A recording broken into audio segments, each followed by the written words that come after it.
स्वागत आहे मित्रांनो एका माझ्या नवीनच्या व्हिडिओमध्ये। आज ब्लॉग यासाठी काढतोय, थोडा इमोशनल आहे माझ्यासाठी ब्लॉग हा। कारण की आज माझी गाडी म्हणजे माझी जवळची ऑल्टो K10 मी सेल आउट करणार आहे। आणि थोडा आज मी इमोशनल झाले ते गाडी सेल आउट करण्यासाठी।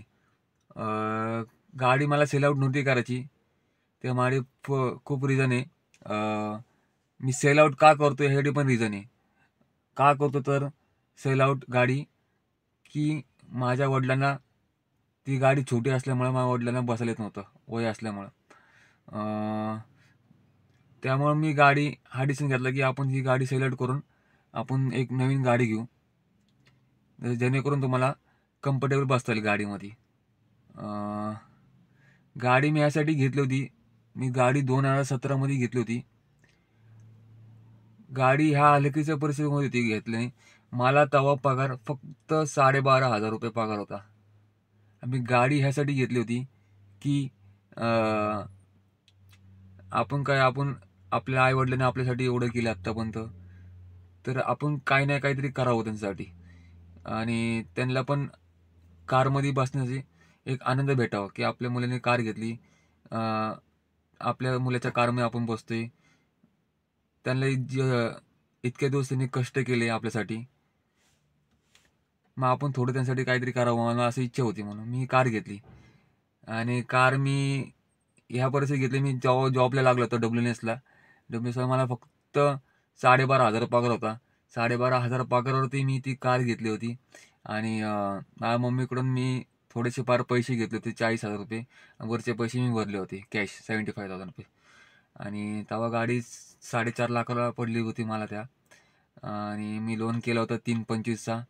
मग पगार 7,500 माझा लोनची EMI अमाऊंट होती पर मंथला 5 वर्षासाठी।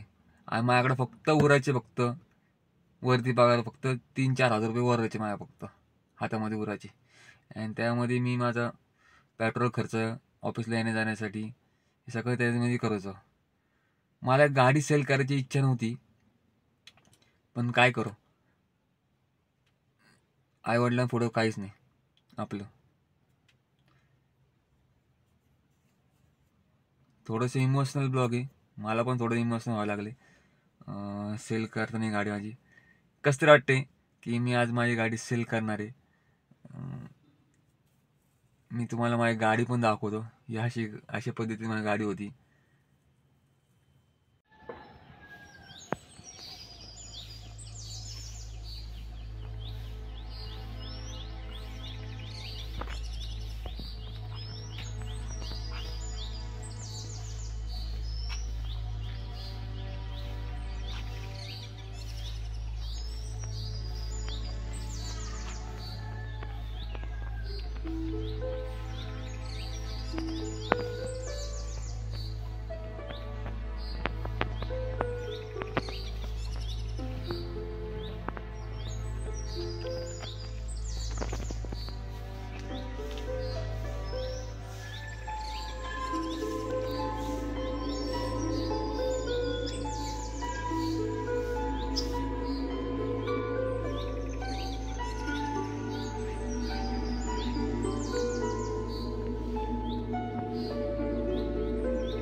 मध्यंतरी एक अशी परिस्थिती आली होती.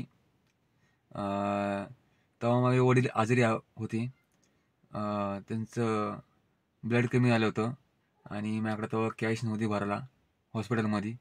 अशी एक परिस्थिती आली होती आणि तेव्हा माझा हप्ता पण आला होता. मग मी जे पैसे होते माझे सगळे हॉस्पिटलला खर्च आले होते आणि माझ्या लास्टचे 2 हप्ते बाउन्स झाले होते पैसे नसल्यामुळं. आणि त्यामध्ये माझी पोरगी पण आजारी पडली होती. तिला पण लूज मोशन झालं. तिला पण त्यानंतर तिला ॲडमिट केली लगेच त्याच महिन्यात. मग त्या टायमी मला खूप हलाखीची परिस्थिती आली होती. माझ्याकडे पैसे नव्हते भरायला आणि मी घराकडून पैसे मागवू शकत नव्हतो, की मला माहिती आहे की आमची कंडिशन काय होती त्या टायमी आणि कुठल्या परिस्थितीमध्ये मी गाडी घेतली होती हे मला जाणं होतं. आणि की मला माहिती आहे मला खूप चॅलेंजेस, मला वाटत नव्हतं की मला पुढे खूप चॅलेंजेस येईल करून, पण आले मला चॅलेंजेस. म्हणजे शेवटला मला चॅलेंज आले जेव्हा मला 3-4 हप्ते राहिले होते. 60 हप्ते होते त्यामध्ये 3-4 हप्ते राहिले होते शेवटचे. तेव्हा मला ते एवढे चॅलेंज आले की मी बोलू शकत नाही, की मग नवीन गाडी घेताना पण मला ते चॅलेंज आता फेस करावं लागणार आहे. घेताना मी आता घाबरत होतो, घेऊ की नको, घेऊ की नको नवीन गाडी घ्यायची की नाही. पण वडील बोलले, मम्मी बोलली की घाबरू नको आता. तू एवढी त्या टायमिंग तू हप्ते भरले 5 वर्ष. आता काय करू शकत, मग आता घेऊन टाकतो. बघू पुढचं गेलं ते काय, आम्ही पाहतोय सपोर्टला. मग मला धीर वाटले की नाही, मग आई वडील बोलतात आपले की आपण घेऊ म्हणून आता. मग मी बुकिंग केली गाडी. मग ही सेल आउट केली गाडी. तेवढी वाटत नव्हतं सेल आउट करणं, पण करावं लागली.